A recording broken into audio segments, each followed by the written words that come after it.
पारोडा वाठारात हुंवाराक लागून उदकापोंदाक वचपी रस्त्याची पळोवणी पीडब्ल्यूडी मंत्री दिगंबर कामती सयत अभियंत्यांनी पळोवणी केली।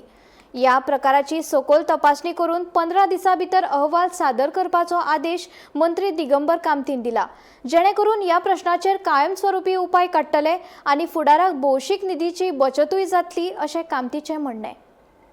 पारोडे म्हणजे म्हाका आमचो मिनिस्टर वॉटर सप्लायाचो सुभाष फळदेसाय जालो तो 2-3 दीस जाले म्हाका तो फाटल्यान लागिल्लो। ताज्या घराच्या दारां मुखारच सगळे वॉटर लॉगिंग जाता।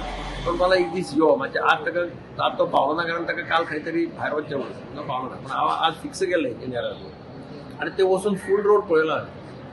हांवें तांकां सांगलां कमिटी कॉन्स्टिट्यूट करता फाल्यां परां आनी तांकां सांगलां परमनंट सोल्युशन काडया। हांव टेम्पररी सोल्युशन काडपाचेर कोत आमी बेश्टेच पयशे खर्च करता, हांगा रस्तो वयर काडटा थंय रस्तो वयर काडटा, ताका तशें करून तें जायना। हांवें तांकां म्हणलां म्हाका एक प्लॅन करून दियात, परमनंट सोल्युशन फुडल्या वर्सा एक रस्तो थंयचो बुडपाक जायना, उदक रस्त्यार येवपाक जायना, हाज्या खातीर प्लॅन करा। म्हाका 15 दिसां भितर एक कन्सल्टंट आमचो नॅशनल हायवेचो कन्सल्टंट आहा ताकाय व्हेल्लो हांवें, ताकाय सांगलां आनी ताका सांगलां 15 दिसां भितर म्हाका रफ प्लॅन करून दी कितें करपाक।